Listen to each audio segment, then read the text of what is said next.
PYL gonna lock in the Cassiopeia. So, to be perfectly honest, this game is already the best that we've seen in the LPL. And I can see favorable champion of Wayless. Wayless tried this. It was the Cassidon versus Cassiopeia match.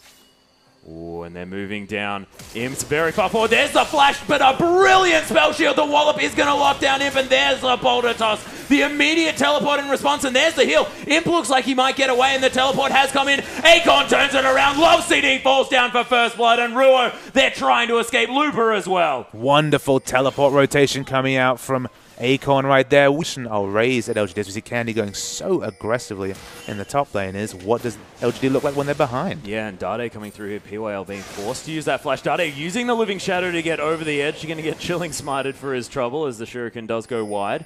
But Loveless, Dade's found himself in an interesting position. There's a Death Mark to come through. Petrifying Gaze comes down, goes back to his original Shadow, but look at the Sonic Wave at exactly the right spot. Holding onto it beautifully does Xuen. Starts up the Dragon, but we can see actually in the top lane, very aggressive play. The Phosphorus Bomb comes down, and Acorn, that was an odd equalizer. It was an odd equalizer there. With that blue buff available, and look at these Twin Fans just tearing that Dragon apart. It was there for a sec, now it's gone. So low is this turret down bot.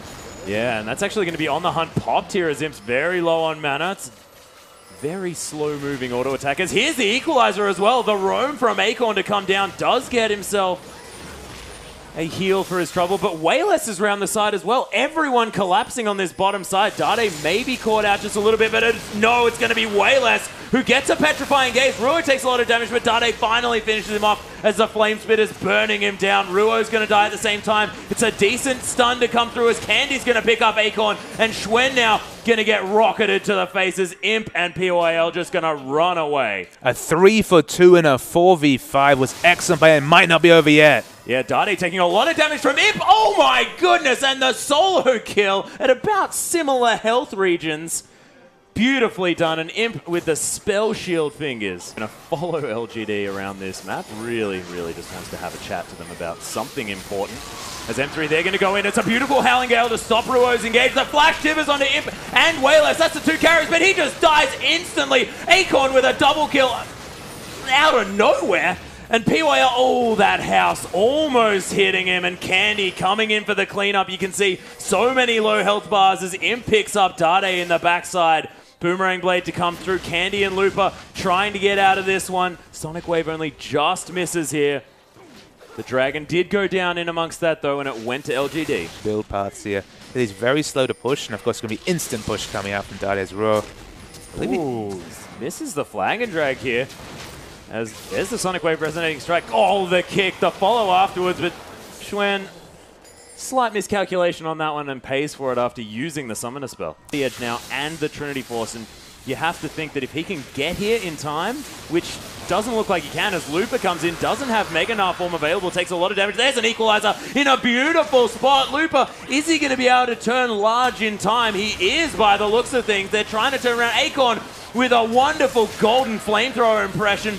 But Tibbers does get caught by the Petrifying Gaze, but he's the only one. Candy now gets exhausted, but finally can get some damage down, and this could be M3's time. There's a Gnar, but it's only on Acorn there as the Monsoon comes in, and so many low health bars. Wayless does take down Love City in the end, and this could be them turning on the heat. Ruo falls down. Wayless picks up that kill, and LGD now finally turning it on its head. It is They're always have very clear goals when they're ahead. They want to strangle Vision as much as possible and take every advantage they can get. Dade's in trouble. Yeah, he's actually popped that Death Mark onto Wayless there as well. Gets kicked out of the fight, which has worked out for him. Equalizer just splitting up the team of M3 here, and Ruo gets taken out by that Monsoon. Looper, though, finishes off Wayless. Things could turn around now as Acorn turns golden. Will he die, though? That's the question. Candy has so much damage. Look at those rockets. Acorn's still coming in, but you have to think that he might die, and Imp just gets exploded. You were talking about burst potential, and there it is. There was a reason that Dade went aggressive there, because he knows that Imp was not grouped. Once Imp came, he basically baited himself into death, instantly exploding right there. Definitely going to have differing priorities right here as they try and start the march towards that timer, that 5th Dragon buff. Yeah, and you can see the Dragon just hopping up on the wall there. He has respawned. Dade's dead. Yeah, Dade was just killed by Imp. They're on the bottom side of the map. Not entirely sure how that happened, but it's going to mean that LGD are going to have definite chance on this Dragon. Ruo with a heroic effort to try and come in and steal, but of course it's very difficult to take that away from a Resonating Strike Smite. Important to prevent that 4th Dragon and to complete that 6% extra stat boost. All the important summoners are up here. In fact, all summoners but Acorns and Chuen's available. This There's could be the equalizer. a 50-50. He manages to get it. The 5th Dragon's now locked down. Petrifying Gaze by so much damage. It is going to be the Gnar to come through, and LGD's health bars are going very low, but Looper's going to die. Acorn secures that kill. Flashes across the board, and 3 people just dead out of nowhere, and Dade and Candy flashing red. And Wayless, he's got health. 1E, and that's the death for Corki. And the most even one-sided game of all time starts to push towards a climax right here. You're getting free gold efficiency on every purchase you make. They pick up the Baron as well. And there's not really much of anything I can say for M3 right structures. Oh my goodness, look at that burn to come through from Imp. That was silly. We've got the teleport to come through here as well, so the Baroned up minions are going to be immune for a little moment as Acorn gets the equalizer out here as well. Looper goes down so low, and Acorn, he just turns the switch on. Candy just gets obliterated. Looper now trying to run away, but look at the flames coming from Acorn. They're just chasing them out of their own base, and this game went from even to complete slaughter so quickly. It was those neutrals that tipped it over. They picked a dragon-taking team. They got them. The surrender comes through, and GG, well played to LGD.